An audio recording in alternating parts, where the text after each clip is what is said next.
Ni takriban siku 20 sasa tangu safari ya waendesha baiskeli wanne kung'oa nanga jijini Nairobi kuelekea Maka.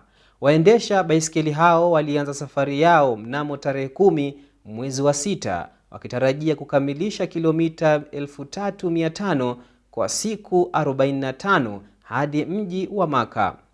Safari hii inapania kuchangisha shilingi milioni 5 ili kukamilisha ujenzi wa taasisi ya Al-Furqan Towers iliyoko maili 9 katika kaunti ya Kajiado. Taasisi hii itasaidia kuelimisha wanafunzi wasiojiweza katika jamii. Kufikia sasa, taasisi hii imewasaidia takriban wanafunzi 150 wasiojiweza kote nchini. Kwingineko ni kwamba mamlaka ya mawasiliano nchini iliandaa tena tuzo za kuza ili kutambua vituo vya habari vinavyoonyesha ubora na kuenziwa katika utangazaji. Vituo vya redio na televisheni vilijinyakulia tuzo zao katika vitengo tofauti, huku shirika la Royal Media likijinyakulia tuzo nyingi.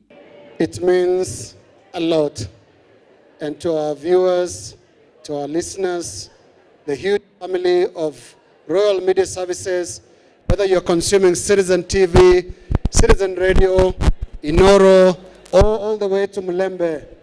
Thank you very much.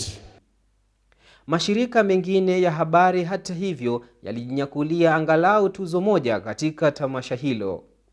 Kigogo katika tasnia ya habari Leonard Mambo Mbotela alituzwa kama mwanahabari mwenye tajriba katika utangazaji.